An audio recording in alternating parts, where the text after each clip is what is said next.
Optics is an example of the different ways a human is able to see things in the world.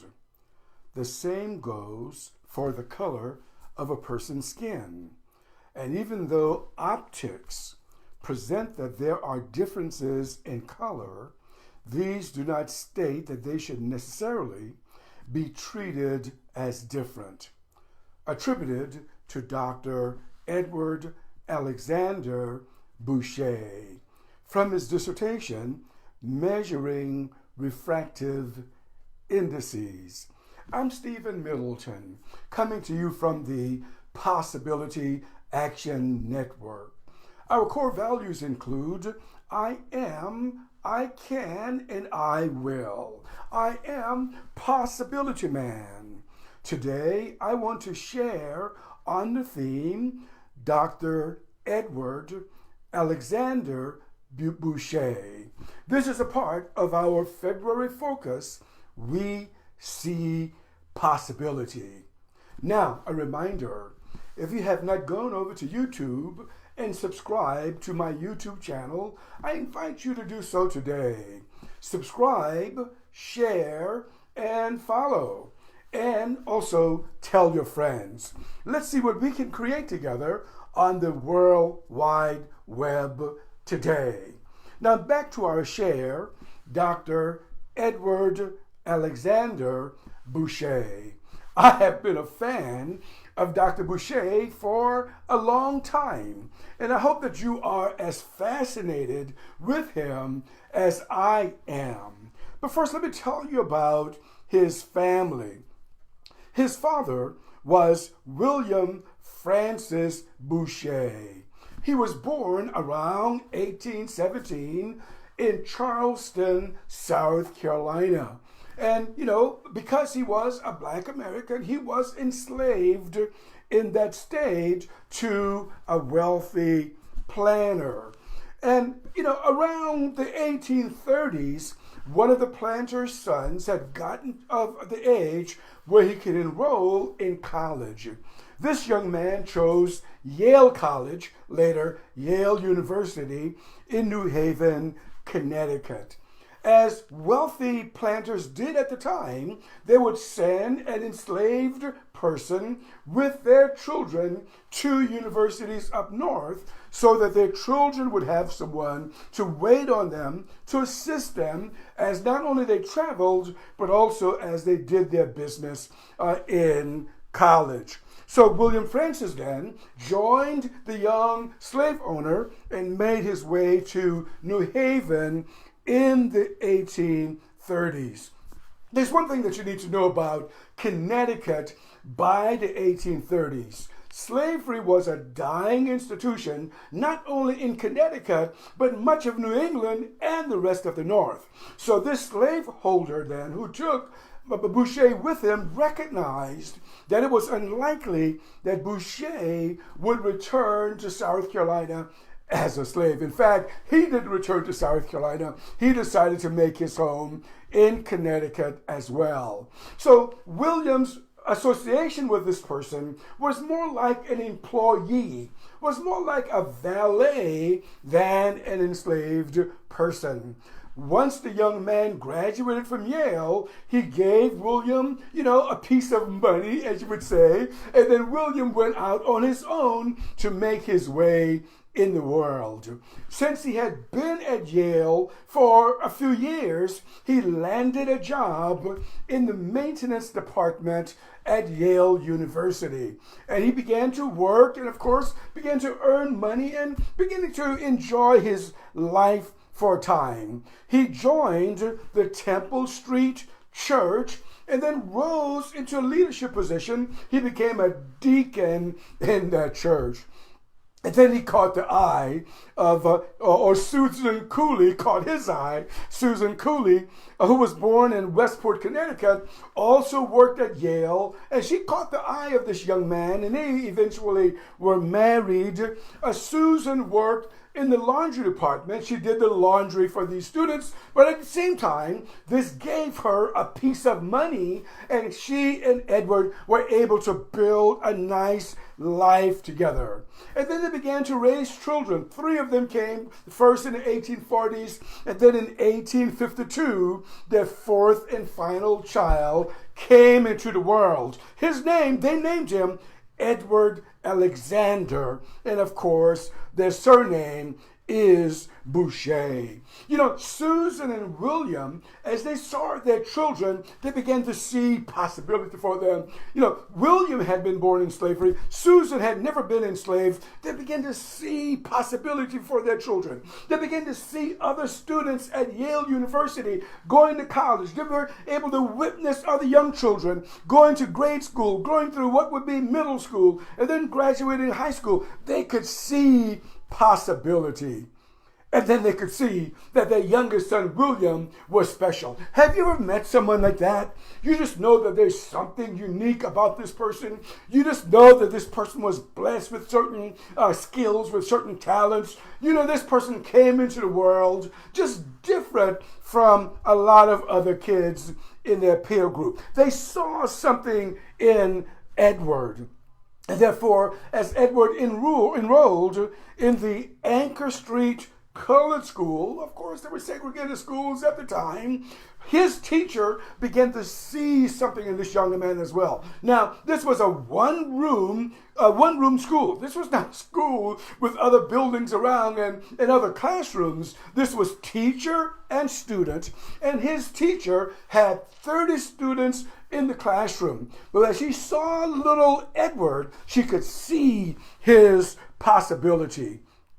Sarah Wilson, by the way, was that teacher if you want to look her up. She saw something in Edward. And of course, Edward then went on to middle school working with his other teachers, and they could see something in him. They could see his possibility. And then he went on to New Haven High School, where Edward graduated valedictorian. He was the smartest person for sure in his class. And his teachers and his parents who had been around Yale, as they thought about this young man, Edward Alexander Bouchet, they began to say to him, you know, we want to see you go to Yale College, Yale University.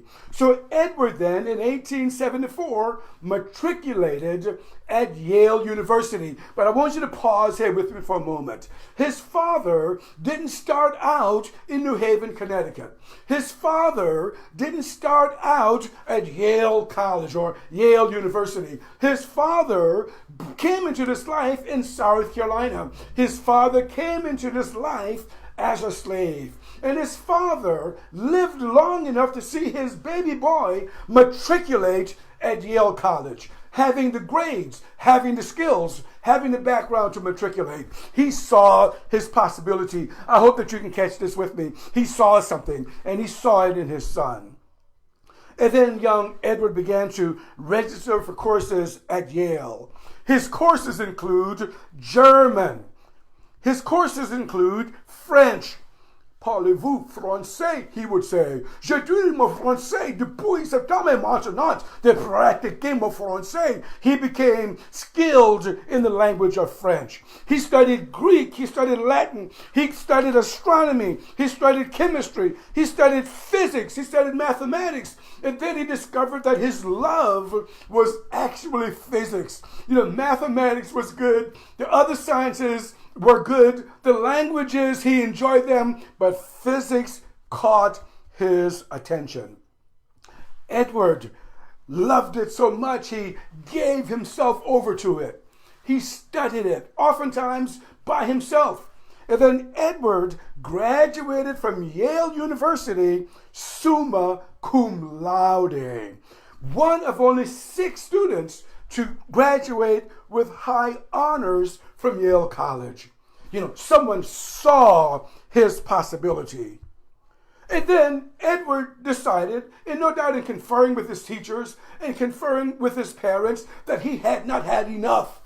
He was still hungry for an education. He was still hungry to learn more about physics. So then Edward enrolled in the doctoral program in physics at Yale University. And then Edward graduated with a PhD, a Doctor of Philosophy in Physics from Yale University in 1876. I want to put this in perspective for you. There were not many people in the United States, indeed in the world, that had a doctoral degree in physics. In fact, Edward was probably, I think the statistic is, he was one of 6 individuals who had a PhD in physics. Can you imagine his father, William, from where he started? Because he didn't put his sights on where he started, he put his sights on his possibility. I wish we knew more about Edward Alexander Bouchet. He did not see his importance. He did not keep a journal for us. We don't know the backstory on how he felt and what he thought about and his experiences. We don't know the backstory, but there is a quotation that was said to come out of his dissertation, where he talked about optics. We talked about what an individual is able to see. And this is what we're talking about this February. We see possibility. The optics is what you're able to see. And he said, optics is an example of the different ways a human is able to see things in the world. What are your optics today? If you're hearing me, what are your optics? Are you looking at where you started? Are you looking at where you want to go? Are you looking at the history? Are you looking at the future? When you see your children, what do your optics say to them? Do your optics do what William, Edward's father, did, was that he saw a possibility for him. We know that in 1876, when Edward graduated, he had the scores to become a Phi Beta Kappa. Now, I want you to look that association up. It's a fraternal association that still exists today that admits only the brightest students anywhere in American universities. In fact, there's some institutions in the United States today who want Phi Beta Kappa chapters but can't get it because Phi Beta Kappa has special standards. Young Edward, I'm telling you, qualified grade-wise and every other way for Phi Beta Kappa induction. We don't know the backstory, but we do know that the chapter at Yale became inactive. Now, I'm going to imagine that some of the students in the chapter at the time just could not imagine this young man, Edward Bouchet, becoming a member of the Phi Beta Kappa. So this association became inactive for 8 years when it finally became activated again. And when it became activated, Edward Bouchet was inducted into Phi Beta Kappa. He should have been inducted in 1876. Now remember, I'm imagining, I am not saying, don't have to have the evidence to say, that they made the chapter inactive to keep Edward Bouchet out. I'm not saying that. I'm saying that the chapter became inactive, and this is what the record says. It could have been that they did not want him to become a member. But Edward Bouchet just continued to apply his skills as a physicist.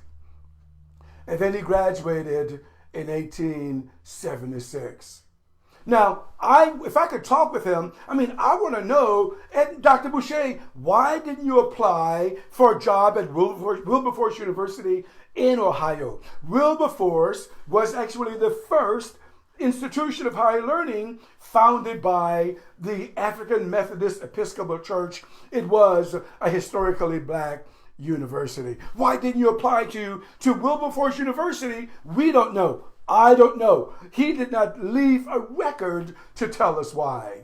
By this time, in the late 1800s, Howard University in Washington, D.C. was the premier historically black university. I want to ask Dr. Bouchet, why didn't you apply for a job at Howard University or Shore University in Raleigh, North Carolina, or St. Augustine's University College in Raleigh, North Carolina? Dr. Bouchet, here's my point, never taught at a university.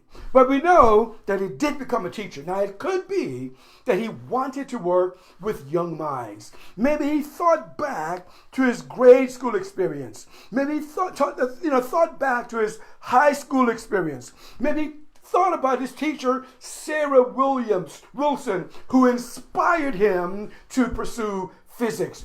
Dr. Bouchet then chose to work with high schoolers. He worked with high schoolers in Philadelphia and other parts of the country. Maybe he felt that he wanted to inspire young minds. I don't know. We don't know the backstory. I'm imagining that he wanted to inspire these children in mathematics and physics as Sarah Wilson, his teacher, had inspired her. I tell you, I don't know about you, but Dr. Edward Alexander Bouchet inspires me. And of course, he could look into the future because he saw possibility.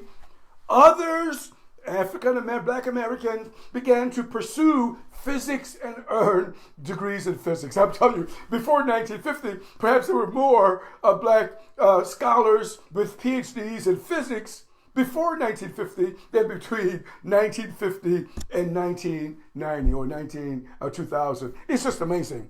This individual inspires me. What about you? I'm Stephen Middleton, coming to you from the Possibility Action Network. Our core values include I am, I can, and I will. Bringing you another February focus, we see possibility. I am Possibility Man. Until next time, good day.